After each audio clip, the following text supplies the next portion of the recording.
Hello everybody and welcome back to the range. Tom here, and today we're doing a 67 Chevy pickup truck. One of my favorite castings, one of my first ever shop truck builds, off camera of course. But I'm going to try a little something different with this one. So why don't we head on down to the range and let's get started. This casting is absolutely one of my favorite castings. You know, I've always liked this style pickup truck. I love the mean stance that it already has. But I'm going to try a little something different that I kind of saw on another video, and I wanted to give it a try. You know, a little bit different style with this truck, I guess, is what I'm going with. But overall, it's going to be a good build.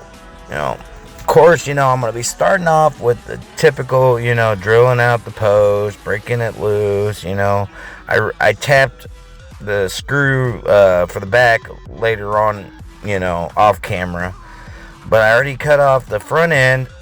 And what I'm planning on doing is I'm doing something different. Like I said, I'm taking some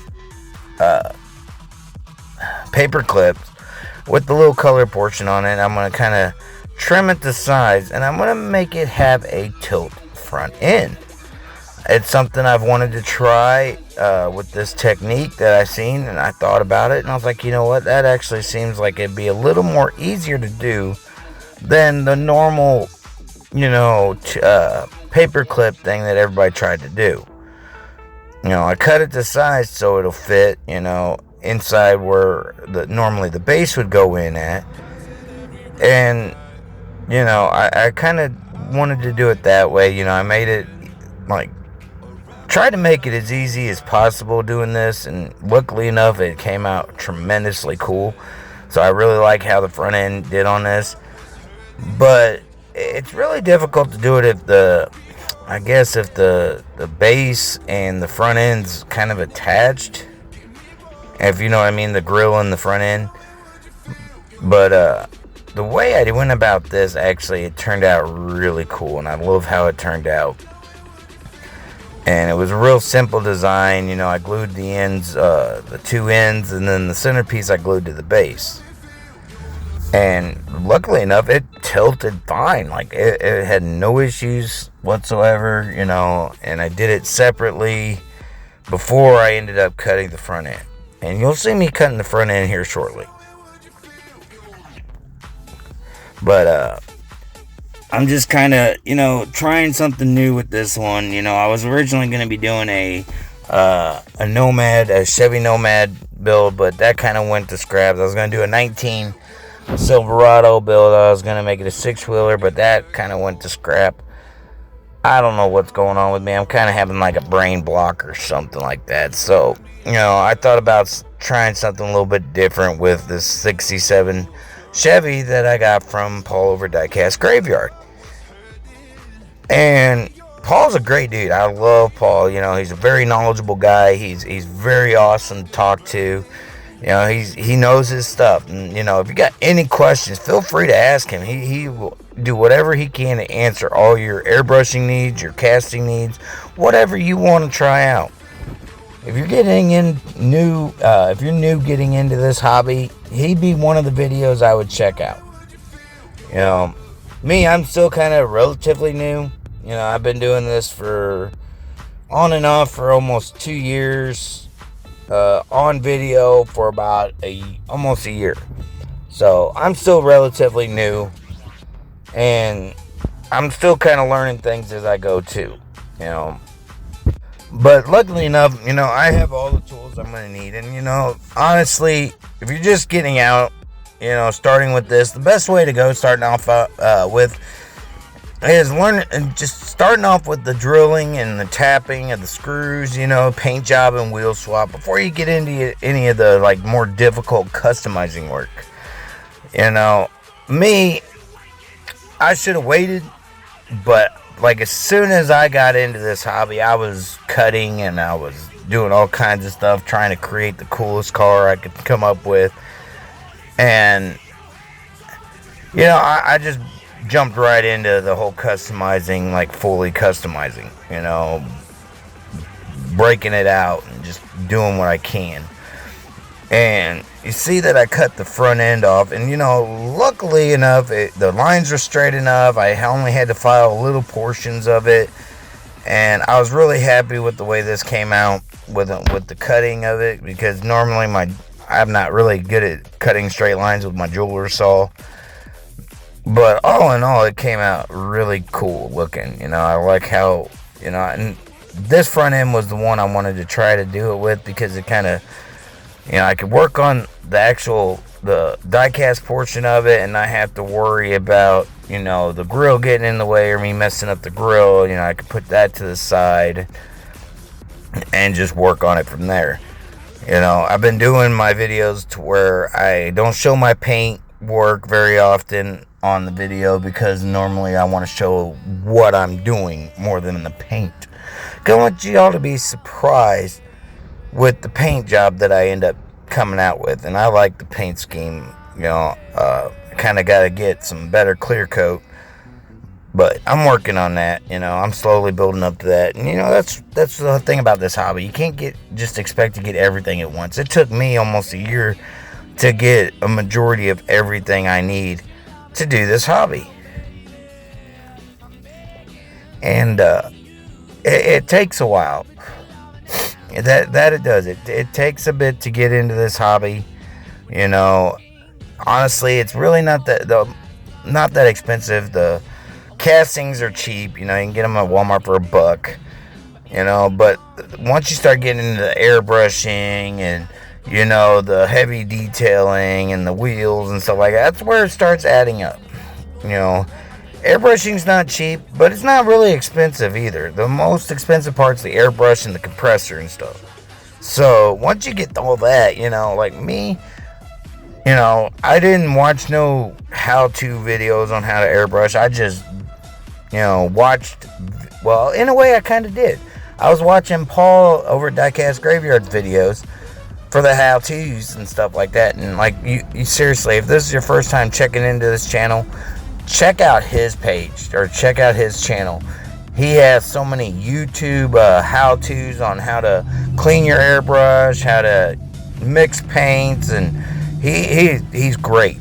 So check him out, and check out all the other builders. Diecast Resurrection, Kuda's Custom Diecast, Charles's Diecast Garage. There's so many out there, so many fantastic builders, and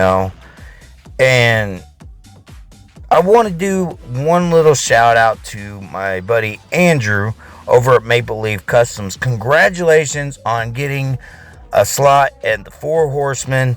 Congratulations, buddy. I can't wait to see, what other builds you come up with, in the near future. I'm really looking forward to it. And, good luck to you, buddy. Because, the Four Horsemen, if you guys haven't checked out their stuff, they're a big group of guys, does awesome customizing. They do a monthly build each month. And the video that's coming out after this one will be my Four Horsemen 61 Impala Pro Touring car. And I love how that turned out. So, just check it out if you have a chance. It'll be out at the end of the month. Probably Saturday is when it's going to be premiering. So feel free to check out all those builders. I can't wait to see what everybody else has come up with. And I'm really looking forward to future builds. But I'm going back to my build here in a minute. I kind of had to trim the front end of the base a little bit so it'll fit with the whole truck deal. With the front end would be even and fit perfectly with the truck. Had to make sure that I cut enough, or if I didn't cut enough, I had to trim it a little bit, whatever I had to do. But I wanted it to set perfectly, so the front end would come down and it would look like it belonged. And I did a lot of cutting on this casting, mostly on the front portion of it. I didn't do much with the back. I just kind of did a little bit like with something I haven't tried before. And I love how perfect that came together. It looks amazing when it tilts. So I'm really happy with the way this turned out. Once the paint and everything, I went 3 different colors on the paint, and you'll see that at the final reveal. I wanted to make sure that this turned out amazing, and it did. Because, this is something I haven't done before, was this technique of, with the tilting, and, I'm going to try it with, like, other stuff, but I've seen this done on a new channel I've been watching. It's called Terry's Diecast. Does some awesome work on that channel. If you get a chance, check that channel out. I don't know who this builder is, but they do some amazing work. And, it was kind of, some of the videos I was watching, was showing this little technique, and I couldn't try passing it up. I wanted to try it out, see how it would do. And there's nothing wrong with using other techniques of other builders. Like, honestly, that's what we're here for, is, give people ideas, give people,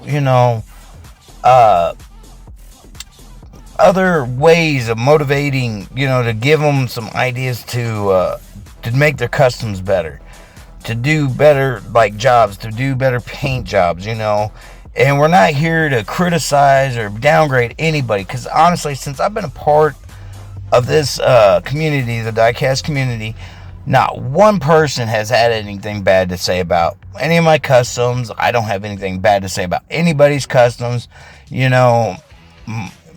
Majority of the time, people just, be like, hey, why don't you try this? That might work out a little bit better for you. Or try this, this, and this. It's not negativity. It's just, we are here to try to improve y'all's hobby if you get into this diecast hobby.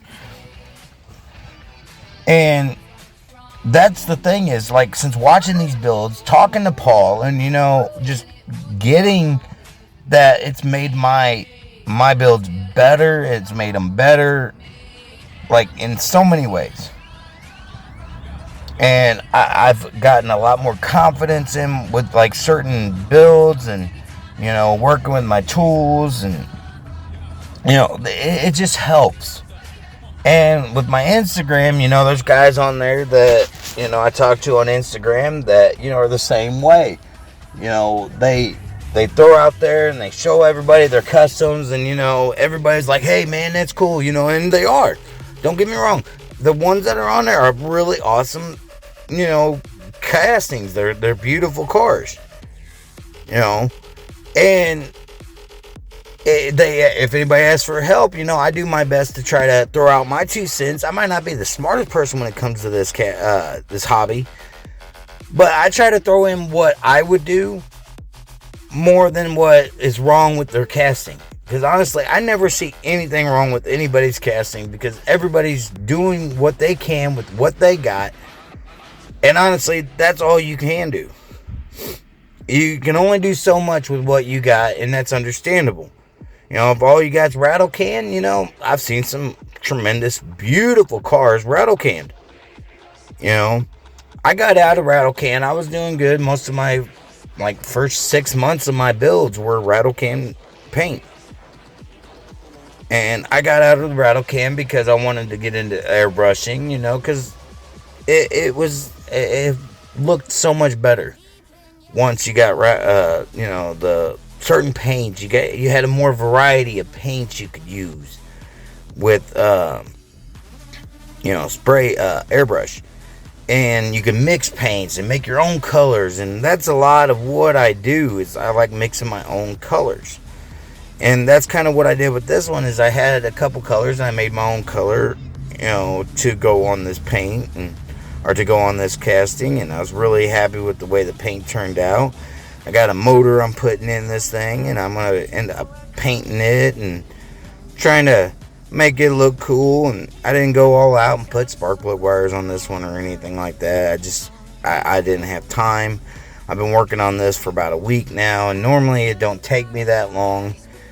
And my buddy Mike over at Mike's Mods and Customs, he's like, "Hey man, what's going on?" He goes, you don't go this long without getting a video out, and I don't. Normally, I get videos out within 3-4 days of each other. But I've been going through like personal stuff, not like bad personal stuff, but I've been trying to get out of my brain funk and actually come up with a cool design. And that was a lot of things. I couldn't come up with any ideas, so a couple castings I was working with didn't go over too well, so I had to scrap those. And then I started this one, and this one just started as soon as I got the mindset in, it just started flowing. It was flowing, and I couldn't stop. I took some large round stock styrene, and I'm making fenders out of them. And it was something I seen on one of the channels, to try to do. So I was like, you know what? I'm going to try to give that a shot, see how that works.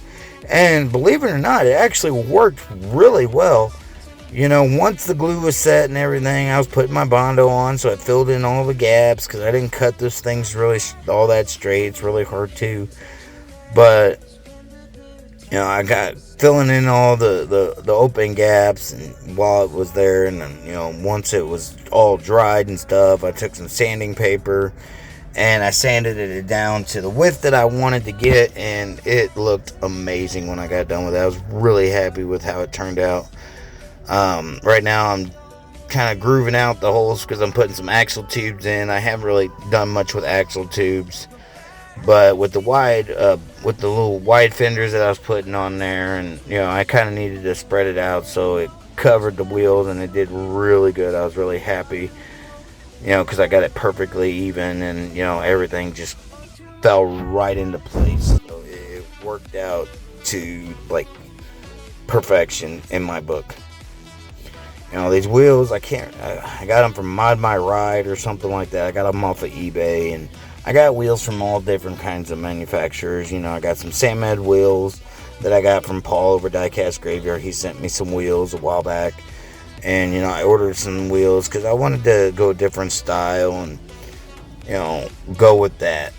But, the way this truck, it's turning out amazing. The hinge is working perfectly. It rolls for the most part. But, it just... Normally, if I'm building them for me, I don't make them where they roll because... they're just going to stand in a case the whole time. I'm not going to actually pull them out and play with them. They just, as soon as I'm done with them, they usually get thrown right into a case and put up on my shelf. But I hope you all like what I did here. But this is what we started off with. I had a couple of these castings sitting around. I really like this style. It's got an aggressive stance already as is. But I wanted to give it a little bit of a Caliber 50 Customs twist to it and give it a more aggressive look, more aggressive stance, and a pretty cool, wicked looking paint job. So, without further ado, let's check out the final results.